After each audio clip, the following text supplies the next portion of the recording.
날씨가 여태까지 포근했는데 비가 오면서 추위를 재촉하지 않는가 하는 생각이 들어집니다. 그렇지만 우리 성도님들도 밝은 모습으로 배울 수 있게 돼서 감사합니다. 우리 디모데후서 3장에서 몇 절 보시겠습니다.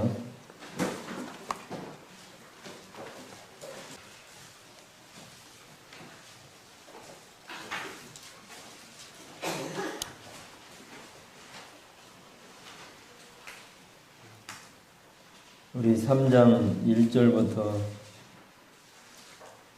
5절까지 한번 읽어보시겠습니다. 찾으셨으면 성도님들 제가 1절 읽고 우리 성도님들 2절 읽고 5절은 다 같이 읽으시고 읽겠습니다. 제가 먼저 읽습니다. 교독으로. 내가 이것을 알라 말세에 고통하는 때가 이르리니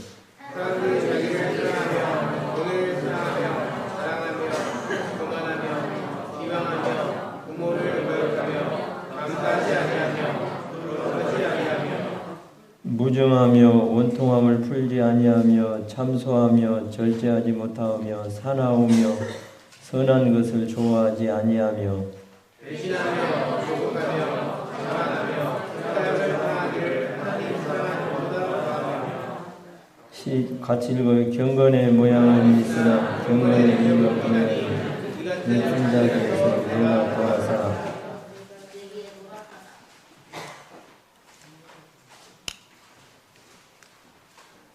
얼마 전에 이렇게 저희 사는데 옆에 조그마한 공원이 있습니다. 거기에는 운동하는 기구도 몇 개 있고 또 의자도 있어서 여름 더운 날에 사람들이 와서 앉아서 이렇게 땀도 이렇게 식히면서 앉아 있기도 하고 또 운동기구를 통해서 또 이렇게 운동도 가볍게 하고 하는 것을 보게 되는데 또 어떤 사람은 이렇게 또 개도 데리고 와서 개한테 어떻게 극진히 환대를 하는지 참 좋은 팔자를 개팔자라고 그러는데 참 개가 대접을 많이 받는 세상이다 생각을 해보게 됐습니다.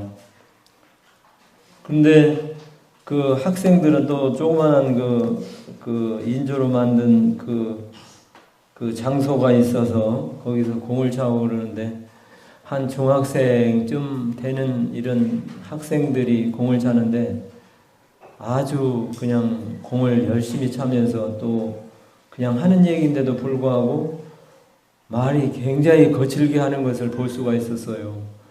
그런가 하면 또 공을 차는데 뜻대로 되지 않아서 그런지 거친 말을 하면서 굉장히 말을 사납게 하고 아주 굉장히 그냥 좀 다른 표현으로 하면 포악한 이런 아주 험상궂은 이런 분위기 같은 이런 공차기를 하는 걸 보게 됐습니다. 그래서 참 저렇게 학생들이 이렇게 순수하고 순진하고 착한데 저 고등학생도 안 된 것 같거든 이런 중학생쯤 된 학생들인데 저렇게 험악한 말을 하고 그런 걸 볼 때 참 마음이 아팠어요.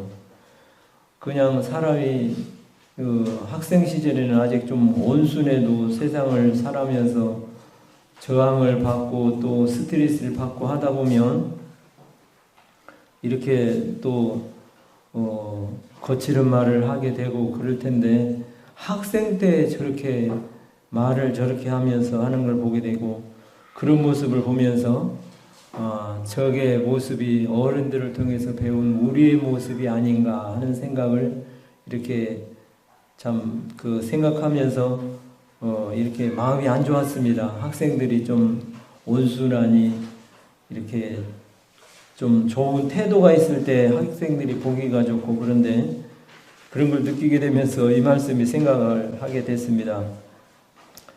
내가 이것을 알라 말세에는 고통한 때가 이르리니 사람들은 자기를 사랑하며 돈을 사랑하며 교만하며 회방하며 부모를 거역하며 감사치 아니하며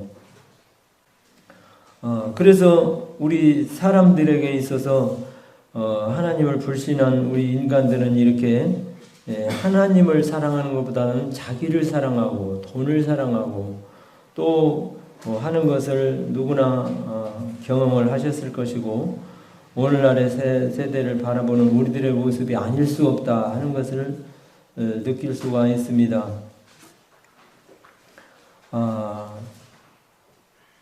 누구든지 지금은 그 살아가는 데 있어서 그전에는 좀 가난하면 가난한 대로 열심히 농경사회 때는 일을 해서 또 좀 곡식을 더 많은 소득을 얻기 위해서 부지런히 땅을 파서 거름을 주고 하는 시대였는데 지금은 그렇지 않은 것 같아요. 잘 나가는 사람들은 그냥 크게 물론 머리를 쓰고 또 그 분야에 있어서 지혜를 모아서 그 분야에 있어서 그만한 노력의 수고가 있었으니까 많은 소득을 얻을 수 있는 큰 사장이 되었든지 아니면 돈을 잘 버는 이런 그런 매출을 높이는 이런 어떤 큰 업체가 되었든지 있을 것입니다만 그러나 상대적 빈곤이라고 이렇게 그렇지 못한 사람 가운데에서 살아가는 생활 구조의 압박은 돈을 통해서 받기 때문에 누구든지 돈을 전보다는 다 사랑하지만 더 많이 사랑하는 이런 시대가 아닐 수가 없는 것이 지배를 받으니까 사람이 돈을 지배하는 게 아니라 물질을 통해서 이렇게 저희들이 지배를 받다 보니까 돈을 사랑하지 않을 수가 없어요. 우리 믿는 성도님들도 예외가 될 수가 없고 또 지배를 받으니까 돈에 대한 압박을 통해서 돈에 대한 좀 다른 말로 하면 어떤 데는 또 종이 되잖아요. 돈. 그러니까 우리가 그만큼 돈을 대해서 추종하고 사랑하지 않을 수가 없는 것을 보게 됩니다. 그런데 이 세상 살아가는 중에 이와 같은 것을 피할 수가 없지만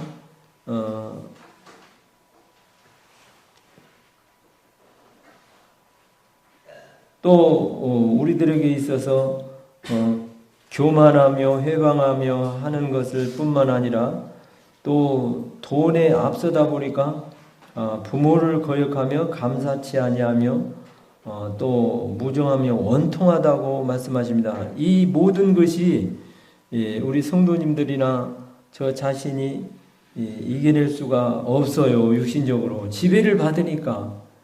그런데 이와 같은 것을 이 악한 것을 이겨낼 수 있는 방법이 그 후반부에 말씀을 해서 생각해 보게 됩니다. 13절부터 제가 몇 절 읽겠습니다. 악한 사람들은 속이는 자들과 함께 더욱 악하여져서 속이기도 하고 속기도 하나니 14절 그러나 너는 배우고 확신한 일에 거하라. 내가 네게서 배운 것을 알며 또 내가 어려서부터 성경을 알았나니 성경이 능히 너로 하여금 그리스도 예수 안에 있는 믿음으로 말미암아 구원에 이르는 지혜가 있게 하느니라. 모든 성경은 하나님의 감동으로 된 것으로 교훈과 책망과 바르게 함과 의로 교육하기에 유익하니 이는 하나님의 사람으로 온전케 하며 모든 선한 일을 행하게 온전케 하려 함이니라.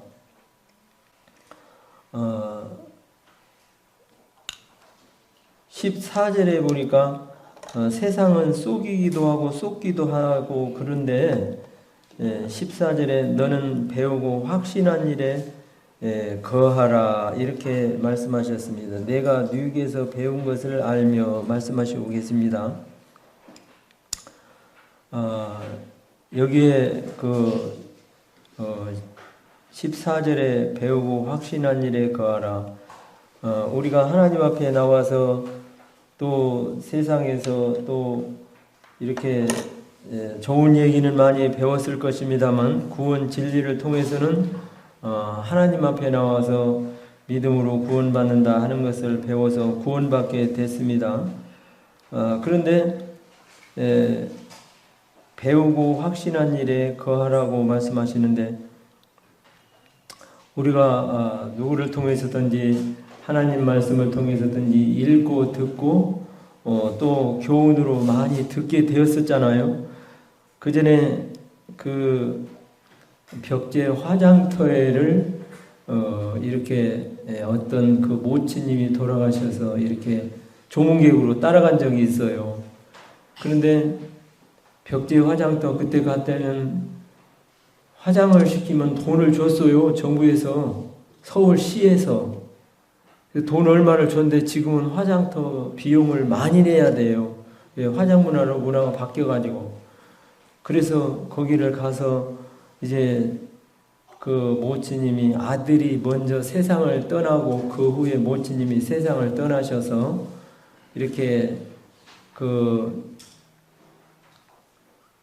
아들이 그 세상을 떠났기 때문에 조문객이 적은 거예요. 이제 그래도 아들이 있고 형제들이 많이 있을 때 많은 그 조문객이 있어서 와서 그 가정에 위로를 하고 그러는데 이제 조문객이 적어요. 아들이 세상을 먼저 떠나고 모치님이 나중에 세상을 떠나서.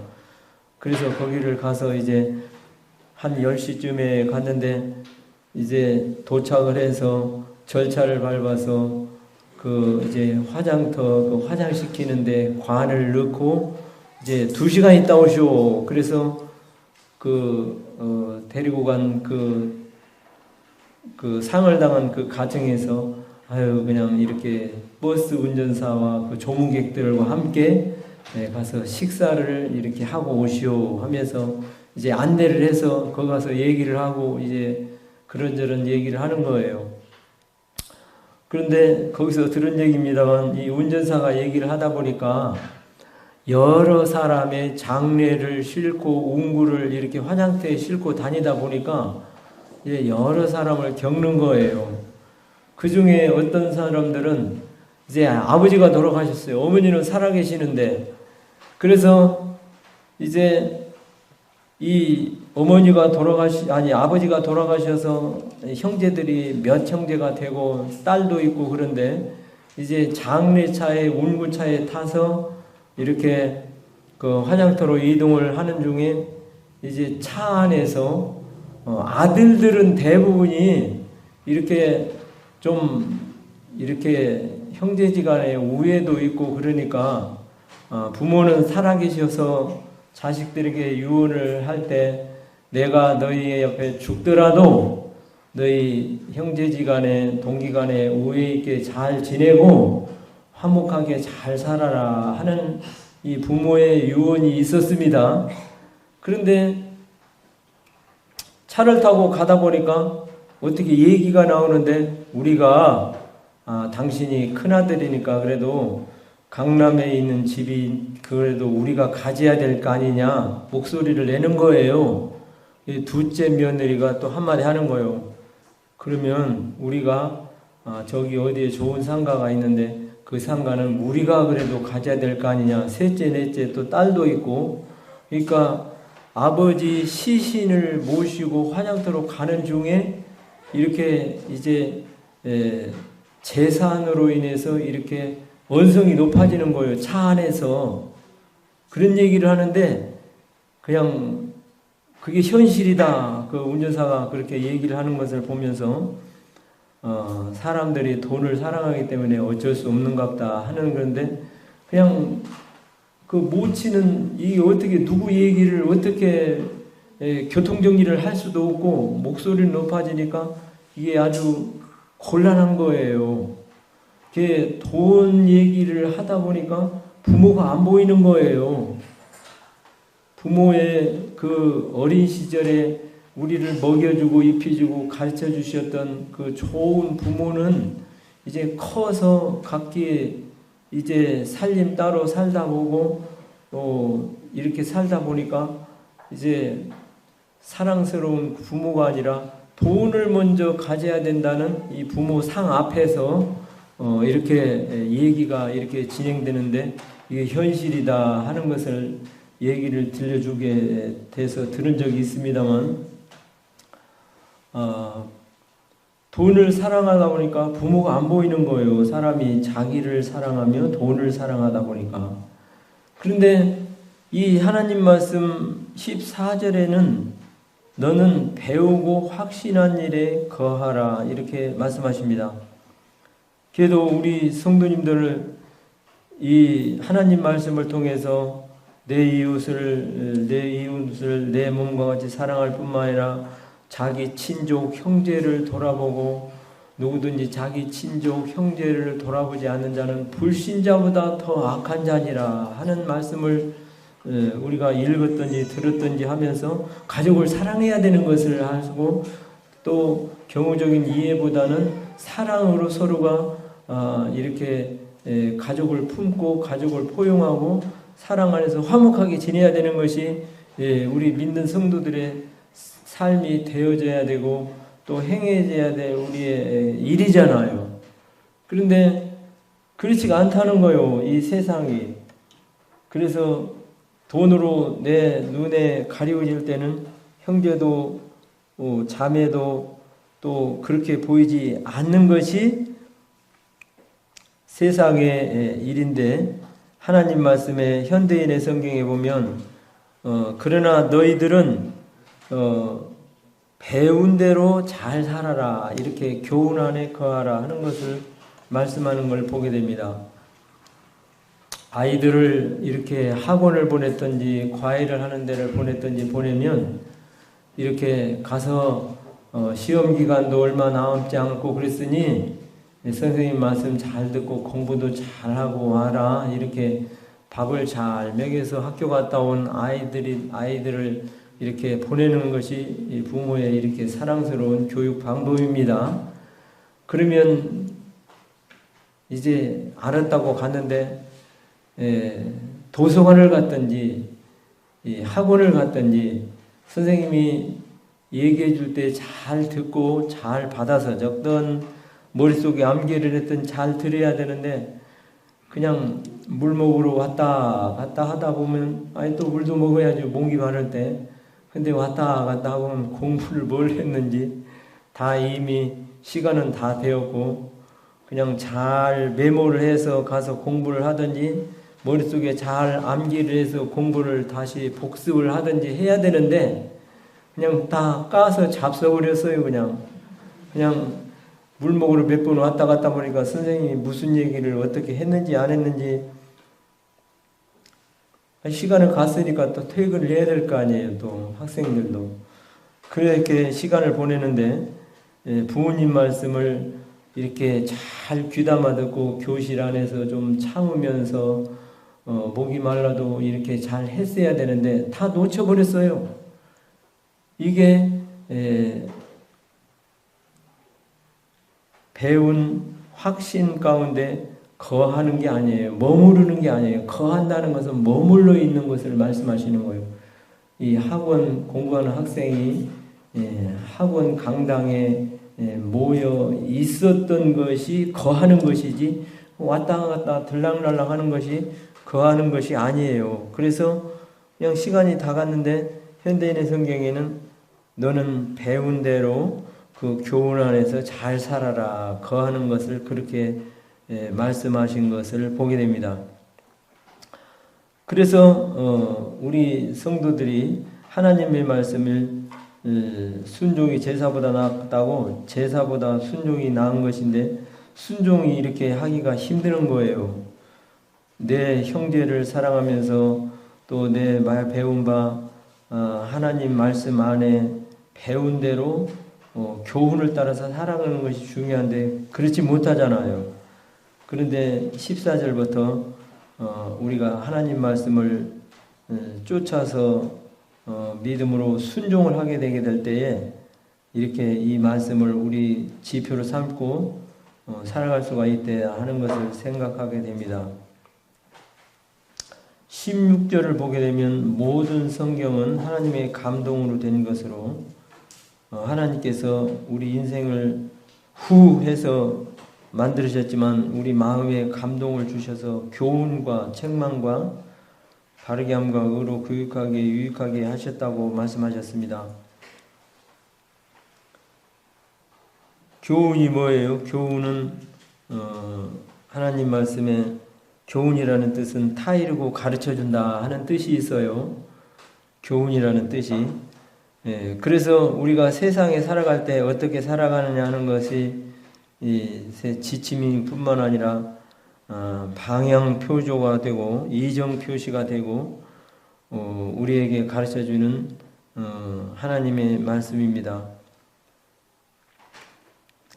우리는 근데 세상에 가르쳐주는 하나님의 교훈대로 못 살잖아요.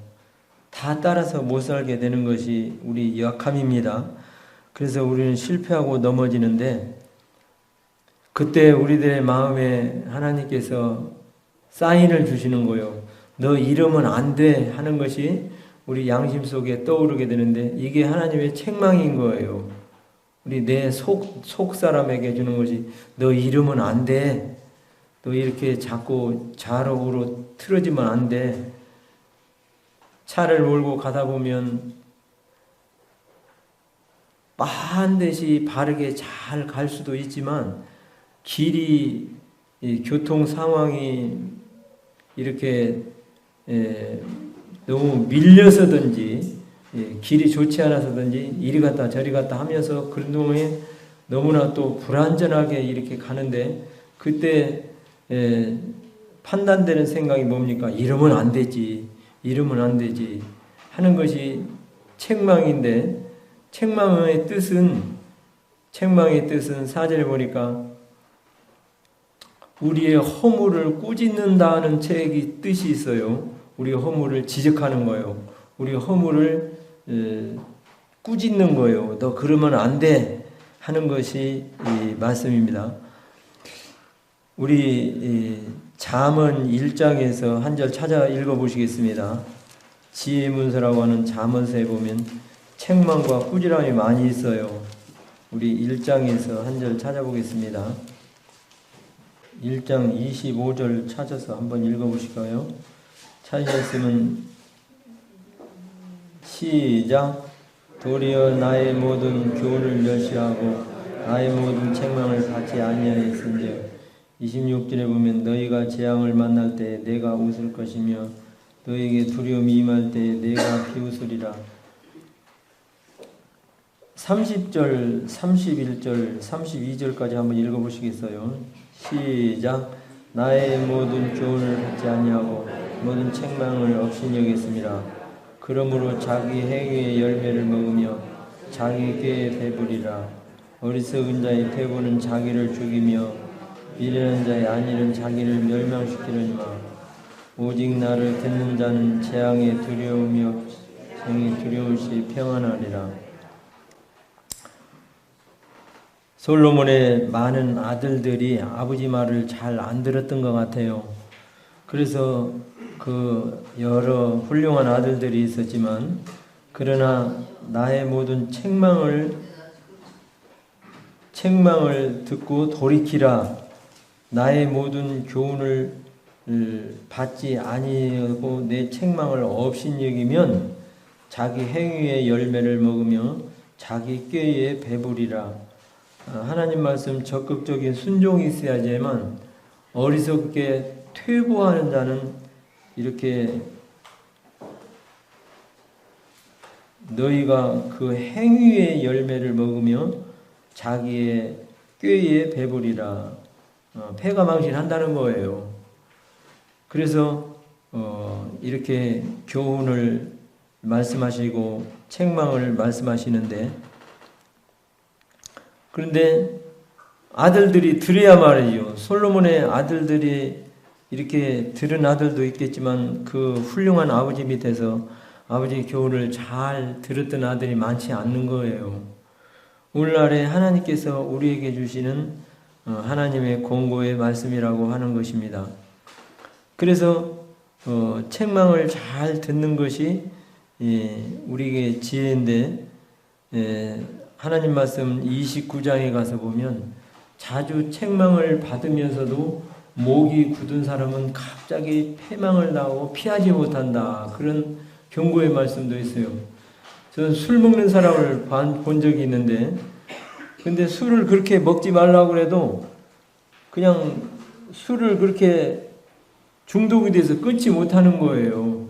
그럼 병원이라도 입원을 해서 어떻게 그 치료를 잘 해야 되는데 계속해서 술을 먹다 보니까 어떻게 돼요? 간이 점점 나빠져서 간의 그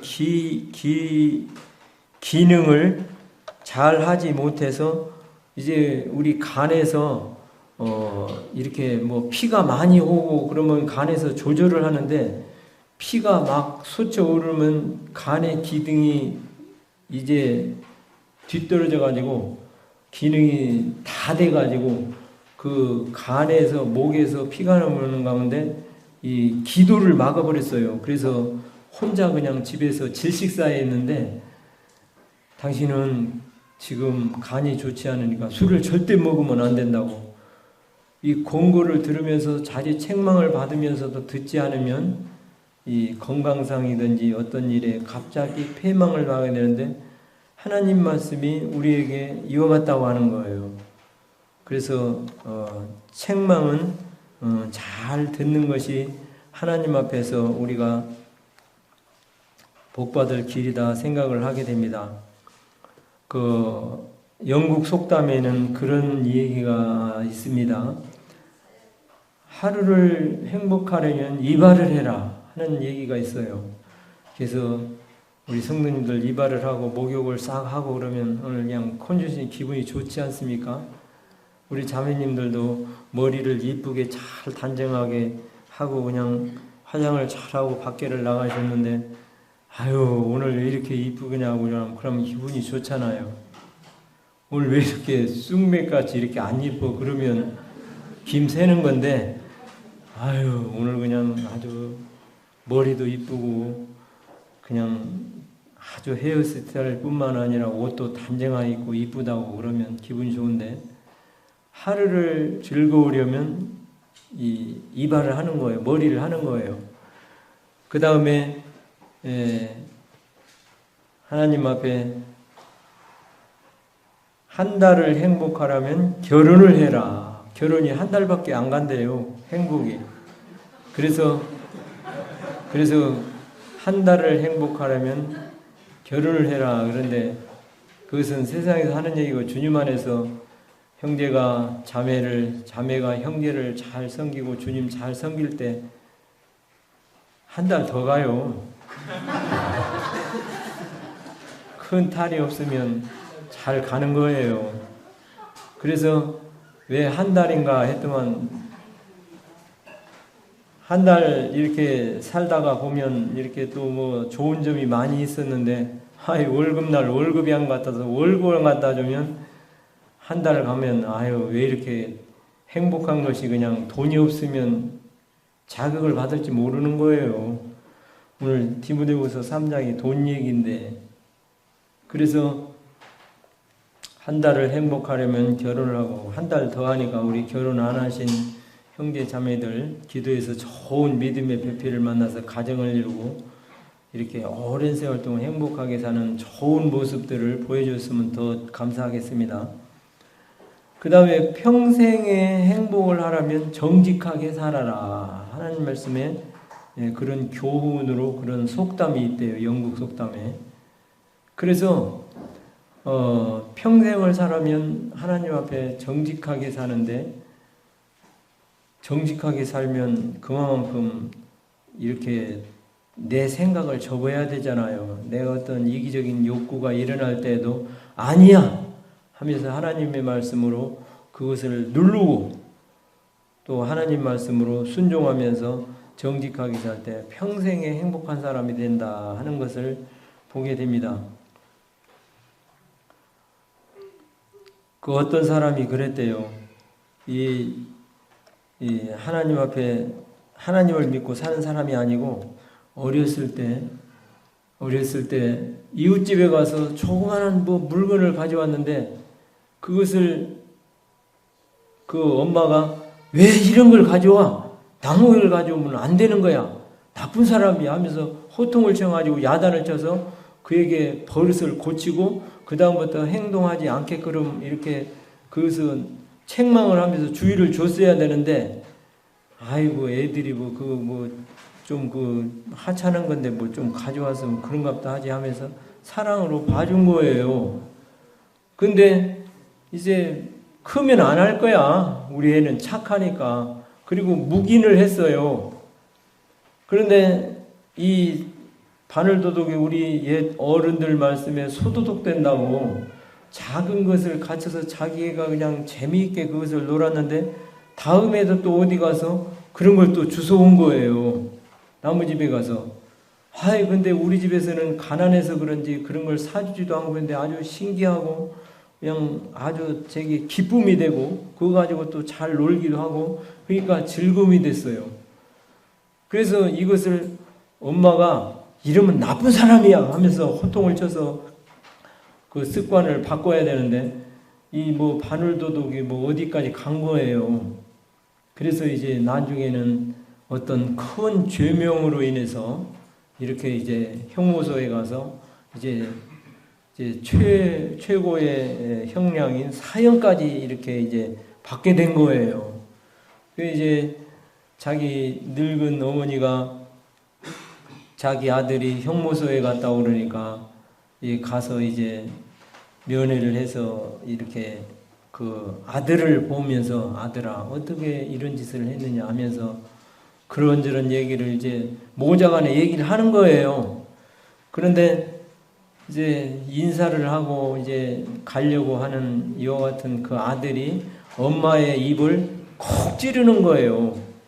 너 왜 그래? 엄마를 갖다 너 이와 같은 상황에서도 이렇게 입을 찌르느냐 하면서 얘기를 하니까 엄마가 내가 어렸을 때 내 일생을 살아온 이 사실을 되돌아보게 될 때 어렸을 때 내가 어디에서 가져왔다고 이렇게 조그마한 내가 목나무 연필인지 뭘 가지고 왔었는데 그것을 왜 엄마는 그냥 소리도 안 하고 내비뒀었느냐 그러면서 한 두서너 가지를 그렇게 자기가 했던 것에 대한 그것을 엄마에게 보이고 알았는데 왜 얘기를 안 했느냐 이거예요. 그때 내게 호통을 치고 나쁜 짓이야 이것을 가르쳐주고 했으면 내가 그러지 않았을 텐데 그것이 나는 별거 아닌 걸로 하다 보니까 내 욕심이 잉태한 즉 죄를 낳고 죄가 장성한 즉 사망을 낳는다고 내가 이렇게까지 나쁘게 된 그 동기가 거기에서 있었다 하는 것을 엄마한테 불평검 이제 막말을 하는 거예요. 자기 이제 얼마 있으면 이제 죽어야 되니까. 그래서 그런 그 슬픈 그 사연을 이렇게 보게 됐는데 우리 잠언 6장에서 한 절 읽어보겠습니다. 우리 6장 23절입니다. 한번 소리내서 읽어보시겠어요? 찾으셨으면 시작. 대저 명령은 등불이요 법은 빛이요 훈계 책망은 생명의 길이라. 여기 23절 뒷부분에 보면 훈계의 책망은 곧 생명의 길이다 이렇게 말씀하십니다. 책망이 들을 때는 싫은 거예요. 부모에게 잔소리 듣는 게 싫어요. 그리고 야단 맞는 건 더더욱 싫은 거예요. 그런데 하나님 말씀에 책망은 생명의 길이라는 거예요. 사는 길이라는 거예요. 그래서 자녀들이 노여워한다고 해서 말 안 하고 그런 것이 잘하는 것만은 아닙니다.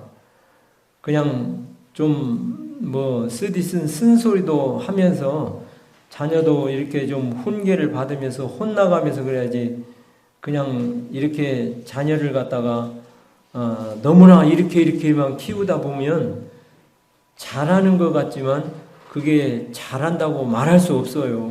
하나님 말씀에 책망은 생명의 길이라고 말씀하십니다. 계시록에 보면 내가 사랑하는 자를 무릇 책망하고 징계한다 그런 말씀이 있어요.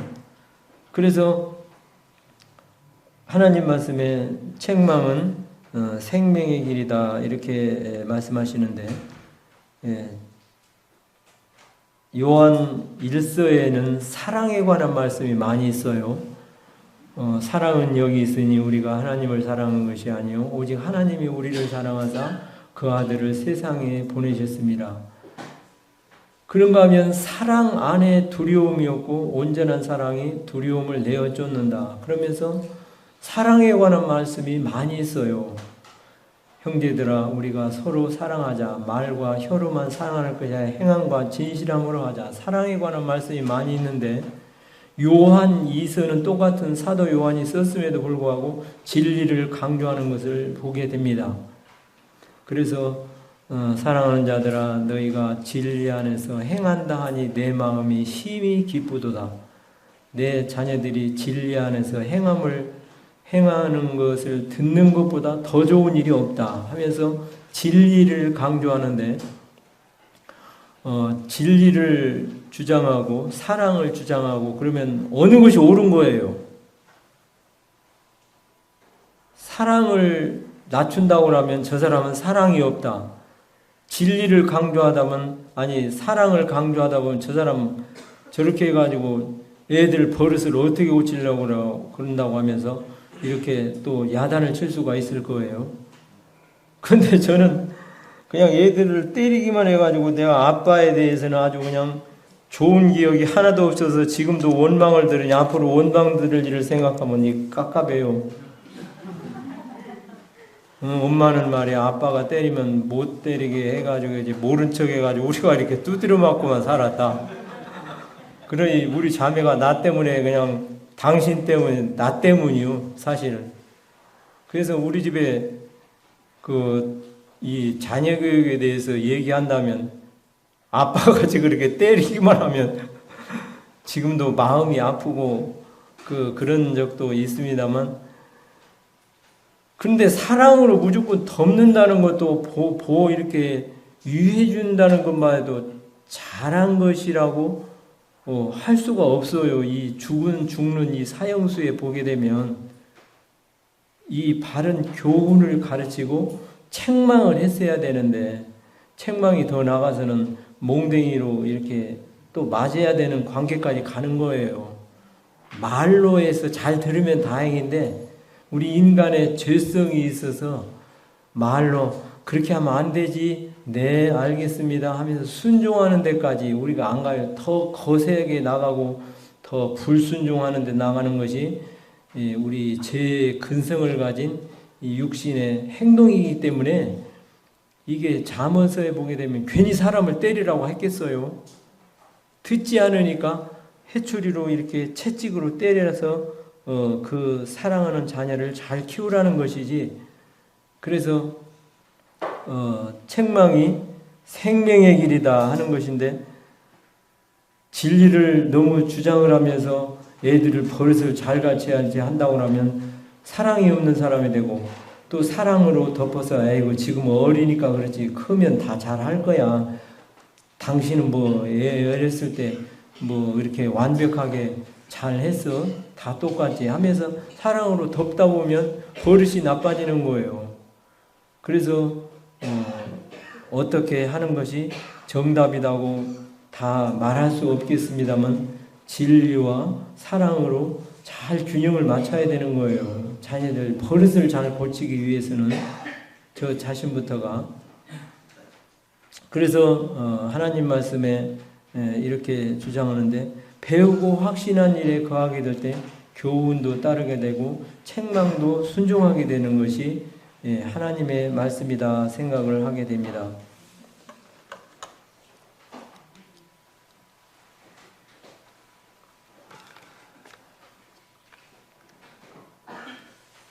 그 다음에 바르게 함과 하는 것을 보게 되는데 이 말의 뜻을 보게 되면 우리를 다시 원위치로 돌아오게 하는 힘, 바르게 함의 의미의 교육이 원위치로 돌아오게 하게 하는 힘이라는 뜻이 있는데 하나님 말씀이 우리를 붙잡아 주는 거예요. 바르게 함을 위해서 지금은 쓰지만 야단을 치고 책망을 하면서 그래도 우리 아들 잘한다, 우리 사랑한다 이렇게 좀 붕붕 띄워주는데 때리기만 해가지고 저는 아주 아주 교육 빵점이라서 그랬는데 우리 아들 그래 우리 딸 잘한다고 이렇게 좀 비행기를 많이 태우시면서 또 야단을 쳐야죠. 그래서 우리를 다시 원위치로 돌아오게 하는 힘, 그게 바르게 함의 의미가 있어요. 그 다음에 그 뒤에 보니까 의로 교육하기에 유익하게 하게 하니 이는 하나님의 사람으로 온전케 하며 하는 말씀을 보게 됩니다. 그래서 의로 교육하게 하게 함이 유익하게 하니 하는 말씀은 바로 원래의 교훈으로 다시 걸어가게 하게 하면 힘을 주는 것이다 하는 것이 의로 교육하게 유익하니라고 하는 말씀의 뜻이라고 하는 것을 찾아보게 됐습니다. 다시 바른 위치에 돌아와서 바른 위치에 걸어가게 하는 것이 하나님의 교육 방법인데, 에베소서 6장에 보면 나의 자녀들아 주의 교양과 훈계로 주 안에서 너희 자녀를 훈계하라 하는 말씀을 보게 되는데, 이 말씀은 그 훈계라는 말씀의 뜻에 보면 안 되는 것을 될 때까지 이렇게 때리면서 가르치면서 권면하면서 키워야 될 것을 말씀하시는 것이 훈계라고 하는 이 교훈을 보게 됩니다. 그래서 하나님의 말씀으로 우리에게 이렇게 될 때 이 악한 세대에서 부모를 거역하며 자긍하며 교만하며 사나우며, 지금 사람들이 굉장히 무서워요. 아주 그냥 조그마한 일에도 막 그냥 이해타산을 가지고 말은 잘해가지고 따지고 들면 뭐 원인은 이만큼 별거 아닌데 따지는 얘기는 이렇게 거세하니까 엄청 많이 잘못한 사람으로 모이는 거예요. 지금 사람들이 말을 잘하지 않습니까? 그래서 이해심이 없어요. 사나우고. 그런데 너 하나님의 사람은 이 모든 것에 돌이키게 하는데 이와 같은 것으로 우리에게 될 때 우리에게 이와 같은 것을 말씀하시고 이겨나가는 것을 저희들에게 말씀해 주시는 것을 보게 됩니다. 우리 하나님 말씀 한 절 더 찾아보겠습니다. 23장 25절 26절 찾아보겠습니다. 잠언 25절 26절 우리 소리내서 읽어보시겠습니다. 시작. 내 부모를 즐겁게 하며 너 낳은 어미를 기쁘게 하라. 내 아들아 내 마음을 내게 주며 내 눈을 내 길을 즐거워할지어다. 부모를 기쁘게 하는 것이 여러 가지 일이 있겠습니다만 어떤 일이 즐거울 것 같아요? 제 생각에는 말 잘 듣는 것이 기쁘게 같아요. 내 부모를 즐겁게 하며 너 낳은 어미를 기쁘게 하라 이렇게 말씀하십니다. 그 다음에 26절에 보면 내 아들아 내 마음을 내게 주며 내 눈으로 내 길을 즐거워할지어다. 하나님께서 우리의 마음을 달래요. 마음을. 내 아들아 내 마음을 내게 주며. 그 앞에 19장 20절 한 절 더 찾아 읽어보겠습니다. 잠언 19장 20절 읽어보겠어요. 시작. 너는 공고를 들으며 훈계를 받으라. 그리하면 내가 필겨운 지혜롭게 되리라. 하나님 말씀 읽었던 오늘 말씀에 내가 말세에 자긍하며 교만하며 이게 다 어리석은 거예요. 하나님 말씀 겸손이 지혜인데, 그리고 이렇게 사나우며 부모를 거역하며 부모에게 순종하고 잘 섬겨도 부족한데 거역하고 이런 것이 미련한 거예요.